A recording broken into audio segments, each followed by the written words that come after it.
अस्सलाम वालेकुम dear students, मैं उम्मीद करता हूँ कि आप लोग खैरियत से होंगे।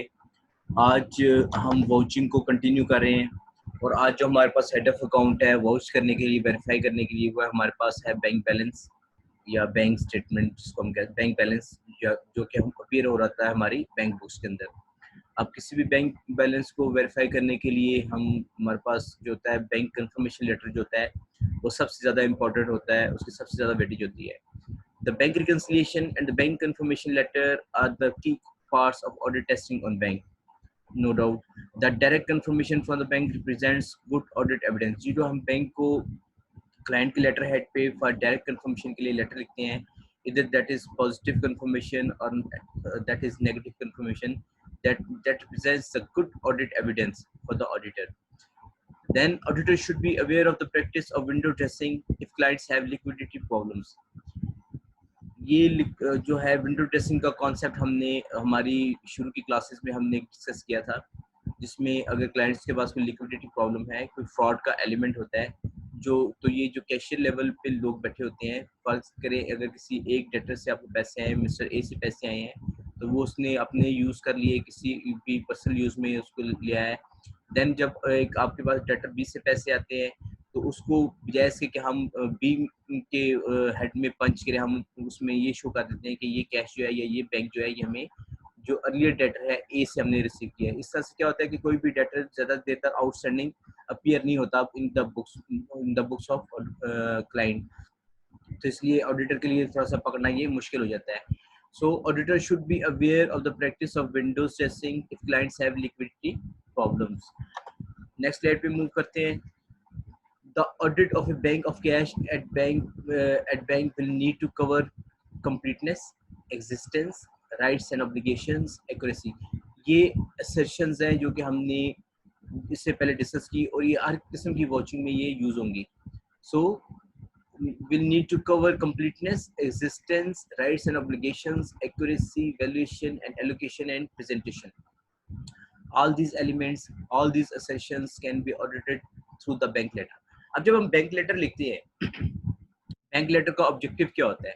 बैंक लेटर का ऑब्जेक्टिव ये होता है कि क्लाइंट जो होता है डायरेक्टली कंफर्म करता है ऑडिटर को बैंक बैलेंस से मुतल्लिक। अब जो जो लेटर होता है उसकी डिटेल्स में क्या आता है, आप देखेंगे फुल टाइटल ऑफ अकाउंट। अब जब भी किसी बैंक अकाउंट में अपना अकाउंट मेंटेन करते हैं या खोलते हैं, तो उसमें क्या होता है, सबसे पहले आपका नाम आता है, फुल टाइटल ऑफ अकाउंट। तो जब आपको बैंक ये कंफर्म कर देगा कि इसका टाइटल ऑफ अकाउंट जो है मैसेज एबीसी या आपके क्लाइंट के ही नाम पे है, तो इट मींस कि राइट्स एंड ऑब्लिगेशंस यहाँ पे हमारी जो है सेशन यहाँ पे मीटअप हो जाती है।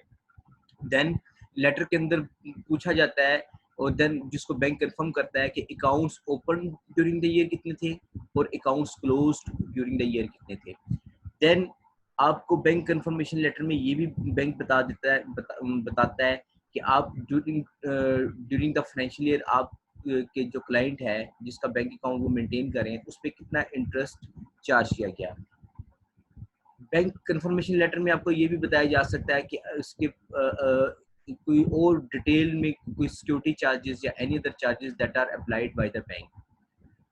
बैंक कंफर्मेशन लेटर आपको ये भी बताता है कि आपके पास उस बैंक के पास आपके क्लाइंट की जिसका आप ऑडिट कर रहे हैं उसकी कितनी काइंड्स ऑफ इन्वेस्टमेंट है या उसकी अमाउंट कितनी है या उसका वॉल्यूम कितना है।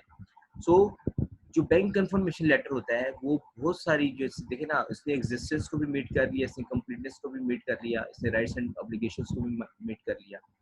सो अब बाकी एक दो जो सेशंस है वो आगे हम टेस्ट ऑफ प्रोसीजर्स में जाके हमारी कंफर्म हो जाएंगी। So now we discuss the test of controls to vouch the audit. अब सबसे पहले क्या होता है, inquire with the management about cash handling policy. जब भी आप क्लाइंट के पास जाते हैं, सबसे पहले मैंने नंबर ऑफ टाइम्स आपको बताया कि हम उसके एक accounting and internal control system को हम सुनने की कोशिश करते हैं। So inquire with the management about the cash handling policy as well as bank account policy. हम उनसे पॉलिसी ले लेंगे कि आप इसको किस तरह से हैंडल करते हैं, किस तरह से मैनेज करते हैं, कितने दिन बाद बैंक में आप अमाउंट्स को डिपॉजिट करवाते हैं, जो चेक्स आपके पास आते हैं वो आप कितने दिन तक आप इकट्ठे करते हैं, देन आप उसको डिपॉजिट करवाते हैं। Obtain the policy manual related to cash and bank. Obtain a list of bank accounts. देखिए अब क्लाइंट का एक ही बैंक अकाउंट नहीं होता, क्लाइंट के 2 से 3 बेयर मिनिमम अकाउंट्स हो सकते हैं। एक उसका मेन अकाउंट हो सकता है जिसमें वो तमाम अपनी इन्वेस्टमेंट्स वगैरह भी करता है, जहाँ से करता है। एक आप उसका एक्सपेंडिचर अकाउंट हो सकता है। एक उसका रेवेन्यू अकाउंट हो सकता है जिसमें उसके रेवेन्यूज तमाम लोकेशन से आ सकते हैं। अगर उसने कोई प्रोविडेंट फंड मेंटेन किया हुआ है तो उसके अपने लाज है, उसका अपना एक बैंक अकाउंट होना चाहिए। So obtain a list of bank accounts along with closing balances. तो जब भी आप बैंक से अकाउंट्स की डिटेल लेंगे तो आप उनसे ये भी कहेंगे कि हमें जो एज ऑन जो 30 जून है, अगर उसका फाइनेंशियल ईयर कंक्लूड 30 जून को हो रहा है, या एज ऑन 31 दिसंबर है, अगर उसका फाइनेंशियल ईयर 31 दिसंबर को कंक्लूड हो रहा है, तो आप उससे क्लोजिंग बैलेंसेस भी लेंगे। फर्दर टेस्ट ऑफ कंट्रोल्स में क्या हो सकता है? ऑब्टेन बैंक कंफर्मेशंस, ये हमने डिस्कस कर लिया। Check the maths of bank reconciliation, जो भी रिकंसिलिएशंस होंगी by the end of the month हमने उनकी अरिथमेटिकल एक्यूरेसी चेक करनी है। Trace cheques shown at outstanding to after date bank statements. ये हम बात कर रहे हैं अनप्रेजेंटेड चेक्स की। अनप्रेजेंटेड चेक्स जो होते हैं, जो एज ऑन 30 जून को या bye the end of the month appear हो रहे होते हैं, हमने ये देखना था कि क्या वो फॉलोइंग मंथ में क्लियर हो गए हैं या नहीं हो गए। आपके क्लाइंट ने या आपके कस्टमर जिसको आपने वो इशू किए हैं विच आर स्टिल अनप्रेजेंटेड, तो क्या वो प्रेजेंट हो गए हैं, क्या वो हमारी बैंक अकाउंट से डेबिट हो गए हैं या नहीं हो गए हैं। Trace receipts shown as outstanding to after date bank statement, ये हम बात कर रहे हैं अनकलेक्टेड चेक्स की, जो क्लाइंट रिसीव करता है अपने डेटर से, उसको डिपॉजिट कराता है, लेकिन ये होता है कि चूंकि 2 से 3 वर्किंग डेज इसको चाहिए होते हैं क्लियरेंस में, तो sometimes upon closing date as on 30 June वो क्लियर नहीं होते और क्लाइंट के बैंक अकाउंट में वो अमाउंट जो होती है क्रेडिट अपीयर नहीं हो रही होती। Review bank reconciliation to ensure all amounts are cleared. 30 जून को हमने कोशिश ये करनी होती है कि जो उनकी बैंक स्टेटमेंट तैयार होती है उसको हमने देखना होता है कि इससे पहले जो चेक आए हैं वो सारे के सारे क्रेडिट हो गए हैं। ऑब्वियसली जो चेक 28 या 29 जून को आए हैं वो तो बहुत मुश्किल है कि 30 जून को क्लियर हो, वो तो फॉलोइंग मंथ में जुलाई में ही जाके मोस्ट प्रॉब्ली वो क्लियर होते हैं। obtain explanations for items in bank statements not in cash book। हम कोई भी अगर बैंक स्टेटमेंट में ऐसी अमाउंट आ रही है जो कि हमें समझ नहीं आ रही, जो कि क्लाइंट की कैश बुक से मैच नहीं हो रही, तो हम जो अनयूजुअल डिफरेंसेस होंगे उसको हम क्या करेंगे, स्क्रूटनाइज करेंगे।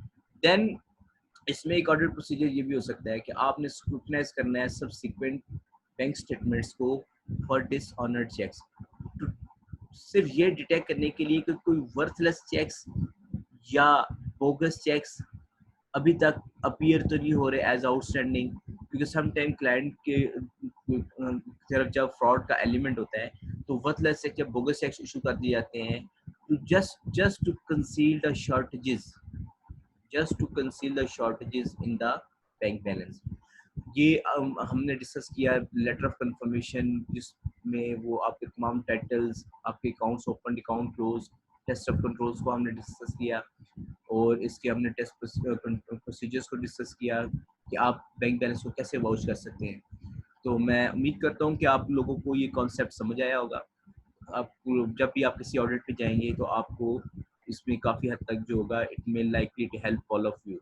थैंक यू वेरी मच, अपना ख्याल रखिएगा, और अगर आपकी कोई क्यूरीज है कहीं से भी पढ़ें, बुक किसी भी बुक से पढ़ें, ऑनलाइन पढ़ें, अगर आपको कहीं भी बैंक बैलेंस की वाउचिंग से मतलब किसी किस्म का भी कोई इशू आता है तो आप जो है मेरे से रब्ता कीजिएगा, आप मुझे मैसेज कीजिएगा, और इंशाल्लाह I will be there to address your queries in the question answer sessions shortly.